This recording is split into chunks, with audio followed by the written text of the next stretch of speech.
Sementara itu, sejumlah benda pratime yang diduga hasil aksi pencurian ditemukan oleh warga di Dusun Sarimerta, Desa Negari, Kecamatan Banjarangkan, Kabupaten Kelungkung.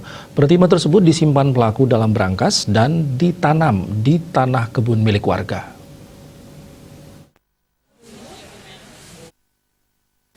Benda pratime yang ditemukan tersebut berupa 2 buah patung Dewa Dewi dari uang kepeng, genta, bokor, perhiasan berlapis emas dan uang kepeng yang semuanya disimpan dalam brankas besi. Selain itu ditemukan juga sepasang sarung tangan dan sebuah masker. Sementara brankas tersebut tertanam dalam tanah kebun pisang milik warga yang sebelumnya digunakan sebagai cetak batako. Saat itu pemilik tanah I Gusti Ngurah Arimbawa meminta anak buahnya Samsudin untuk menggali tanah. Sekitar pukul 8 WITA, Samsudin mulai melakukan pekerjaannya dan saat menggali tiba-tiba cangkulnya mengenai benda keras. Setelah diperiksa ternyata sebuah brankas berisi benda pratime. Samsudin alias Kipri mulai bekerja di gudang milik Gusti Ngurah Arimbawa. Namun sekira pukul 14.00 WITA, saat Samsudin alias Kipri menggali anak pohon pisang, merasa mengenai sebuah seng saat mencangkul tanah. Kemudian Samsudin alias Kipri melaporkan atau memberitahukan hal tersebut kepada Gusti Ngurah Arimbawa. Kemudian Samsudin alias Kipri.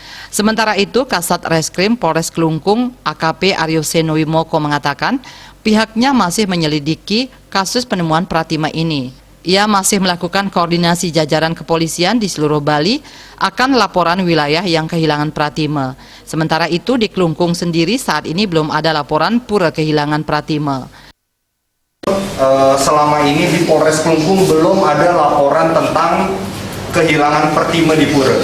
Sehingga kita berkoordinasi dengan instansi terkait, apakah itu Polres atau Polsek, di mana wilayah yang banyak kehilangan pratime, kita menemukan barang dan kita koordinasikan kepada mereka. Sementara itu pemilik tanah I Gusti Ngurah Arimbawa saat ditemukan di atas brankas tersebut tumbuh pohon pisang. Ia tidak menaruh curiga akan keberadaan benda tersebut berada di tanah miliknya. Sebelumnya diakuinya sempat mengajak beberapa anak buah untuk melakukan proses cetak batako, namun sudah berhenti sejak lama.